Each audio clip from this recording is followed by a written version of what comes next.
kii waa kay sëñ Hamidou Diop murit li tax ñu bëgg koo jox ñun sëñ Hamidou Diop mi xamuñu ko tey la ñu doog a gisante tey jii waaye day def émission bu tudd kenn du sëriñ bi bërki démboo ñaare mu def ci boo xamante ne ni Minanul Baaxil Xadim la tudd émission boobu noonu li tax ñu gën a xam ni kii nit ku baax la daa mës a toog télé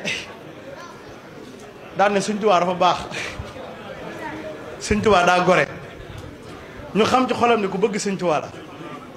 émission boobu muy def nag dañ laa bëgg a xamal ne na murit yu baree bari ñu ngi ciy jaare di bëgg Sëñ Tuubaa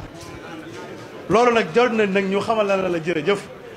moo tax ñu dem utal la butéelu jik yi ñu ak raaya boo xamante ne dees na la ko jox xamal ne la wax dëgg yàlla sant nan gërëm nañ la ci émission boobu yow dafa mel ne sax yaa dàqale ñëpp raaya ndax bii day bu doore la waaw bisimilah sëñ Moustapha Sylla mu baax nii nga xamante ni at mu jot mu ñëw ci sunu ziar bii Xaadim Caam sëñ Xaadim Caam lan bëgg mu jàngal ko xasaayit sëñ Moustapha mu Sylla mii joxalu sëñ Hamidou Diop mii lii ñu koy doyee ñeneen ñi ciy des ñëpp nag comme jàpti na bu ñu génnee léegi dana leen jox butéel yi dana leen jox raaya yi insha allahu rabbi sëñ Xaadim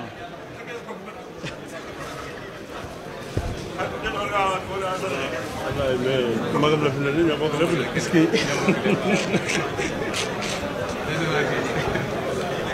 sëñ Moustapha bismillah waaw.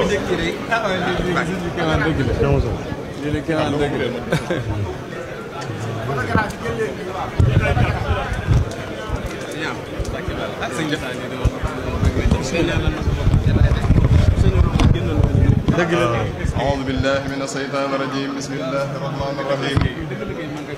وصلى الله على سيدنا محمد وعلى آله وصحبه وسلم تسليما لناظم هذه الأبيات يخاطب من لا تأخذه سنة ولا نوم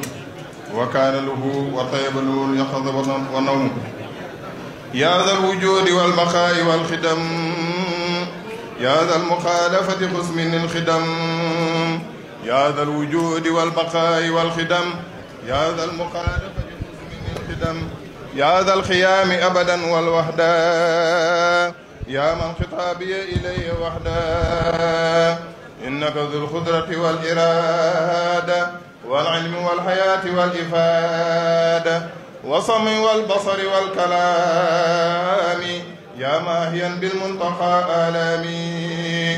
إنك قادر مريد عالم حي سميع صاذع المظالم إنك قادر مريد عالم حي سميع زهزع المظالم أنت بصير متكلم جذب لي كتاب المجيد فانجذب لك بلا افتراء النفسية يا من كفاني ظلم النفسية لك بلا مراء الصلبية يا من كفاني ظلم القلبية لك بلا شريك المعاني والمعنويات بلا معاني يا فاعلا بإذني يجري القدر لغير أحمد كذا سخط القدر بجاه أحمد الكريم العالمي يا من به علمت ما لم يعلم يا ذا وجود وبقاء وخدم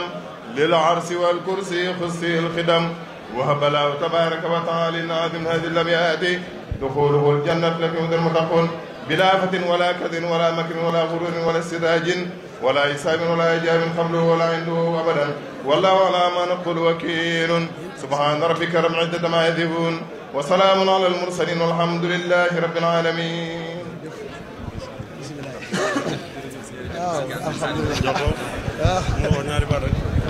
sant nañu baax sëñ Xaadim cant gi yëpp ci yow lañ koy yamale rek ndax sëñ Abo mi maag moom ñoo bokkoon néeg fii ci daara ji benn néeg sëriñ Cheikh Chouaïb bu mi ubbi jëkk kàddu yi léegi it noonu la demee ak sëñ Xaadim Njaay mais ma gis léegi ci rajo yi kon lépp day dellusiwaat ci sëñ Amsa rek moom mii nag lépp jëmmam ju baax ji moom la moom mu njëkk a yóbbu ci télévision ma liggéey booba télé boobu mi ngi tudd télé Saint-Louis kon day mel ni lii nga doon wax léegi ku ñu soññu la ci liggéeyal sëriñ bi li ngeen def nag jëf ju rafet la ñu ngi ñaan sëñ Tuubaa fay leen ko te fulal leen ko di ñaan yàlla ma ngi ko waxee tey jii li ñu door a gisee waaye ku ne xam ne ni sëñ Touba rek tax ngeen def ko sëñ Touba mi tax ngeen def ko nag yàlla na leen fay barke Cheikhul Khadim jërëjëf jërëjëf sëñ Khadim jërëjëf. waaw kay kon de xanaa ñii ñu wax léegi nag am na ci sëriñ Ousseynou Fall